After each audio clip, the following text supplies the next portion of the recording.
प्रश्नावली 2.2 में question number 5 पांचवा क्वेश्चन है समुच्चय ए दिया है आपको 1 2 3 4 5 6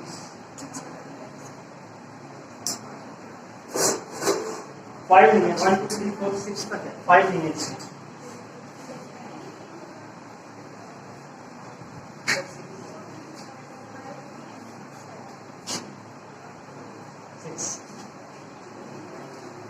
आदेश नाम दे रखे इसमें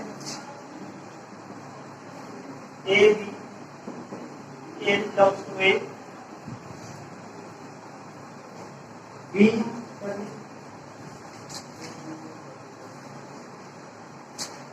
संख्या ए बी को यथावत विभाजित करती है। संख्या ए बी को ए बी को यथावत विभाजित करती है। यथावत का मतलब क्या है? विभाजन का और यथावत विभाजन का एक ही अर्थ है पूर्णतः विभाजित। संख्या ए बी को पूर्णतः विभाजित करती है। ठीक है, ये इसका मतलब है। क्या ज्ञात करना है आपको इसमें? रोस्टर रूप में कितने प्रांत ज्ञात करना है, परिसर ज्ञात करना है। तो आप देखो इसमें जैसे हम संख्या एक लेते हैं पहले, ए और बी दोनों के मान समुच्चय ए से लेने हैं। संख्या एक किस को विभाजित कर रही है? एक को भी, दो को भी, तीन को भी, चार को भी, छह को भी। एक का संबंध एक से है, एक का संबंध दो से है, एक का तीन से, एक का चार से और एक का छह से। अब हम लेंगे संख्या दो।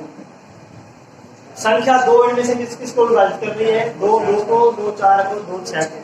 यहां हम लिखेंगे दो दो, दो चार, दो छह। अब आप देखते हैं तीन की संख्या तीन किस को विभाजित कर रही है? तीन तीन को और तीन छह को। संख्या चार किसको विभाजित कर रही है? सिर्फ चार को, चार चार को। और संख्या छह छह। ये है रोस्टर रूप, इसको रोस्टर बोलते हैं। ये जो देने का आपको ये है समुच्चय निर्माण रूप और ये है रोस्टर रूप। ठीक है, फर्स्ट क्या पूछा आपसे? रोस्टर रूप ज्ञात करना है। सेकंड ज्ञात करना है आर का प्रांत। तो आसानी है, हो गए हो आप। फर्स्ट एलिमेंट 1 2 3 4 6 सारे एलिमेंट आ रहे हैं। 1 2 3 4 6 ये है आर का प्रांत। और परिसर क्या होगा आर का?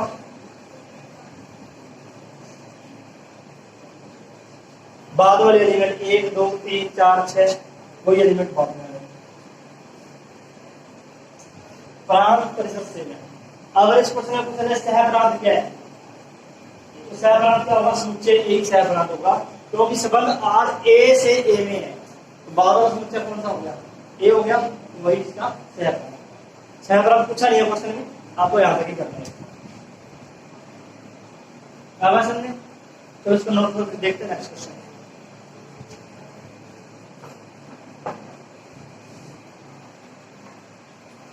सिंपल सा क्वेश्चन है ये। आर दिया आपको x x plus 5 x belong to 0 1 2 3 4 5।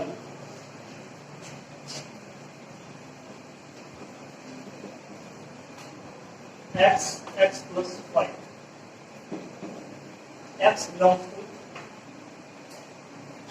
0 1 2 3 4 5 ये दिया आर का प्रांत और परिसर ज्ञात है। आपको x का मान रखना है इसमें से बस। बहुत ही सिंपल क्वेश्चन है। x का पहला मान हम 0 रख देंगे। देखो इसमें पहला मान क्या x का 0। 0 रखने पर क्या रहेगा? ये 0 हो गया और ये क्या हो गया? 5।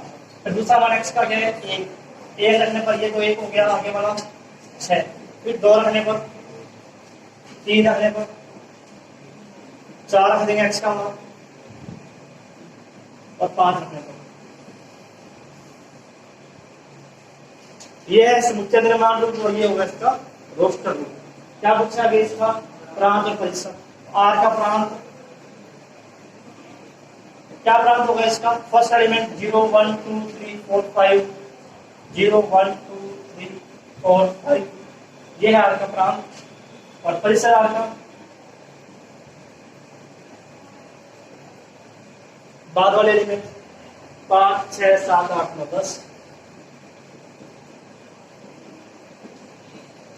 ये आर के परिसर। सैंपल का क्वेश्चन नंबर 6 किया कर लिया, नोट करो फटाफट, सातवां क्वेश्चन देखते हैं।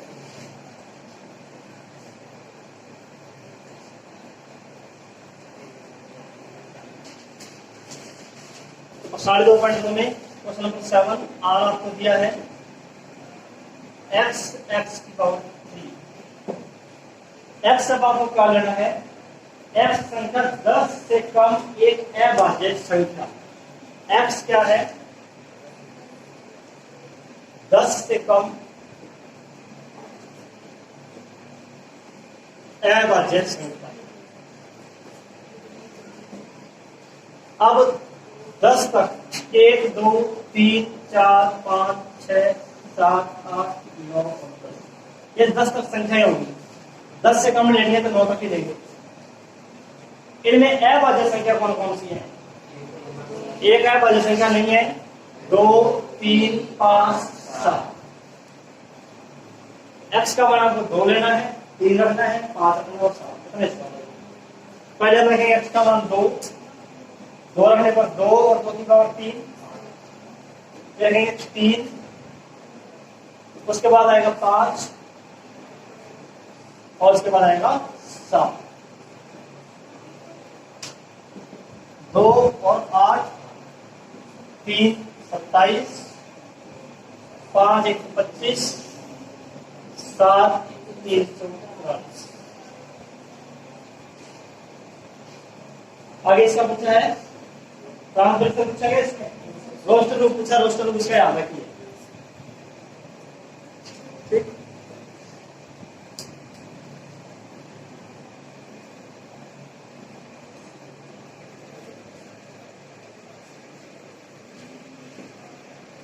सेट ए दिया आपको x y z और बी आपको दिया है 1 2। ए से बी में परिभाषित संबंधों की संख्या ज्ञात कीजिए। पहले देखो एन ए, तरीका देखो पूरा लिखने का 3, यानी कि ए में अवयवों की संख्या 3 है। एन बी ये है 2, N A cross B, A cross B में अवयवों की संख्या ये कितनी होगी? एन ए गुना एन बी, ये उत्तर है इसका। ए क्रॉस बी में अवयवों की संख्या, ए में अवयव कितने हैं गुना में बी में कितने एलिमेंट्स हैं, कितने हो गए ये? 3 गुना 2 यानी कि 6, यानी कि ए क्रॉस बी में 6 एलिमेंट आएंगे। ए क्रॉस ए से बी में संबंधों की संख्या,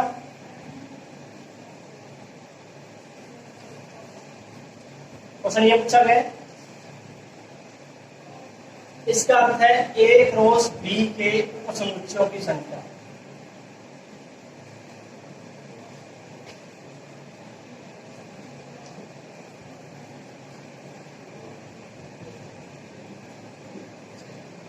ए से बी में संबंधों की संख्या, यानी कि ए क्रॉस बी में कितने उपसमुच्चय होंगे? ए क्रॉस बी में 6 एलिमेंट हैं, उपसमुच्चयों की संख्या कितनी आएगी? 2 की पावर 6, यानी कि इसका 2 की पावर 6 32 ही होगा। 2 4 8 16 32 64 होगा, 64 आएगा इसका। 2 की पावर 6 यानी 64। अब आप एक क्वेश्चन नंबर 9,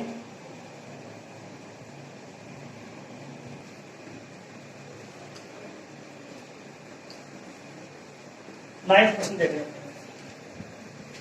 मान लीजिए आर जेड पर, आर बराबर है A B belong to Z, A minus B पूर्णांक है द्वारा परिभाषित एक संबंध है, आर के प्रांत और परिसर ज्ञात कीजिए। आर आपको इस प्रकार दिया है, ए बी, ए और बी के मान आपको जेड में से लेने हैं।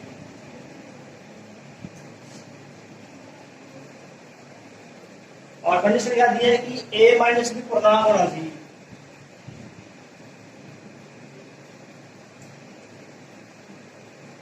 ए और बी के मान जेड में से लेने हैं।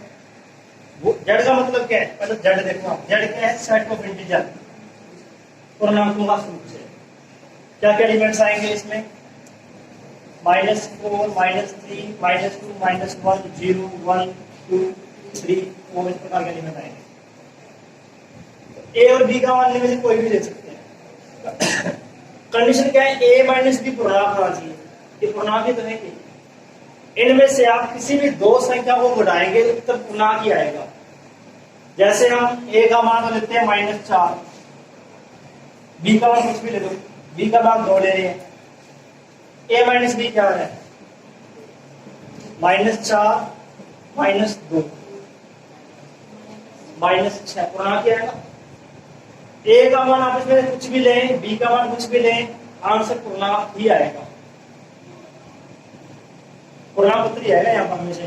चाहे आप ए का मान 10 ले लो, बी का मान माइनस में ले लो, -7 ले लेते हैं, क्या आएगा ये माइनस बी, 10 माइनस -7 17।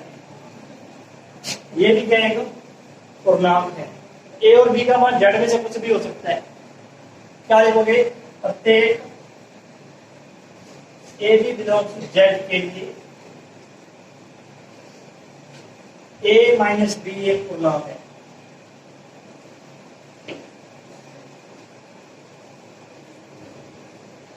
या आप ए और बी का मान जेड में से कुछ भी लें, इनका डिफरेंस पूर्णांक ही आएगा।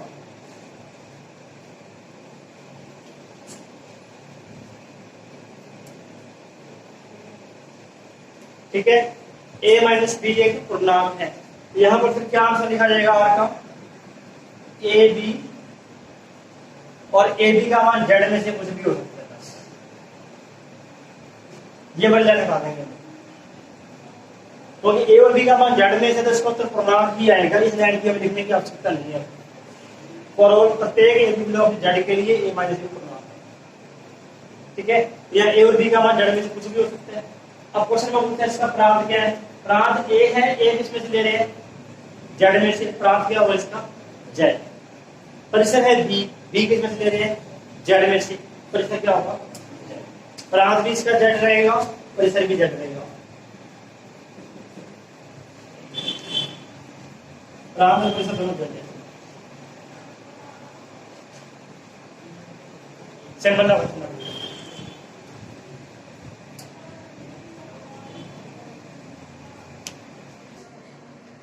मोस्ट इंपोर्टेंट एक्स्ट्रा क्वेश्चन है, बुक में नहीं है ये क्वेश्चन।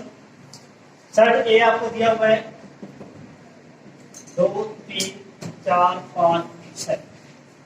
सेट बी दिया हुआ है आपको 3 4 7 8। संबंध इस प्रकार है, आर ए बी ए तथा बी सापेक्षी अभाज्य है।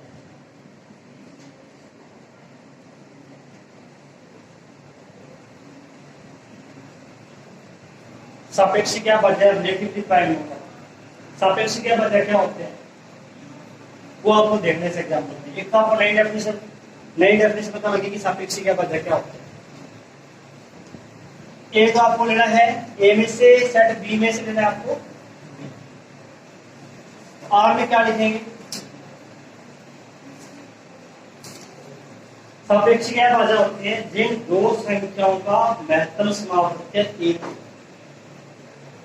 जैसे 4 और 5, 4 संख्या अभाज्य नहीं है, लेकिन 4 और 5 क्या है, सापेक्षी क्या अभाज्य संख्या है, क्योंकि इनका महत्तम समावर्त्य क्या है, एक। अब जैसे इधर से हम 2 लेते हैं, इधर से क्या लेंगे हम 3, 2 और 3 का महत्तम समावर्त्य है, ठीक है। फिर क्या आएगा, 2 और 3, 2 और 4 नहीं आएंगे इसमें। 2 और 4 का महत्तम समावर्त्य कितना आएगा, कॉमन फैक्टर क्या है 2 और 4 में, 2 है। 2 और 4 यहाँ नहीं आएंगे। फिर 2 और 7,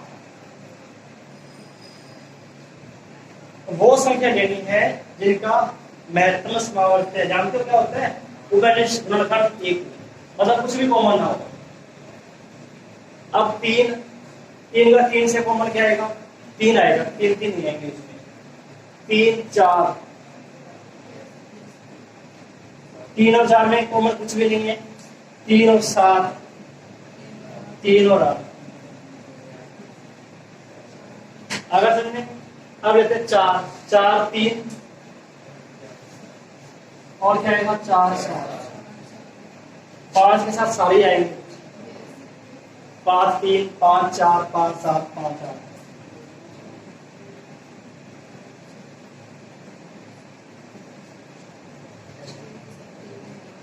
छह के साथ तीन नहीं आएगा, चार नहीं आएगा, सात, सिर्फ छह सात। छह आठ नहीं है, छह और आठ में कॉमन फैक्टर दो है। पता लग गया आपको? सापेक्षी के बाद दो संख्याएं जिनका महत्तम समावर्त एक हो, सापेक्षी अभाज्य संख्या है। ठीक है, उसके आधार पर आपको ये समीक्षा लिखना है। आप एग्जाम्पल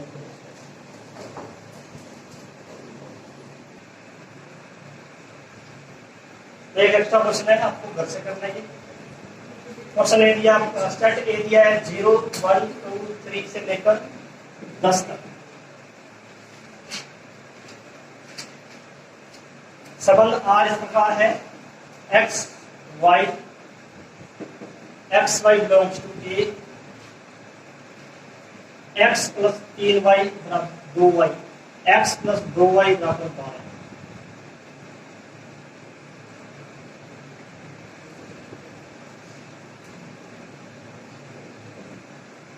आर को रोस्टर रूप में लिखना है, आर को रोस्टर रूप में लिखना है। बाद में इसका प्रांत और परिसर ज्ञात करना है। आर का रोस्टर रूप में लिखे तो प्रांत परिसर ज्ञात करना है। देखते हैं सबसे पहले किसका आंसर आएगा कमेंट बॉक्स में।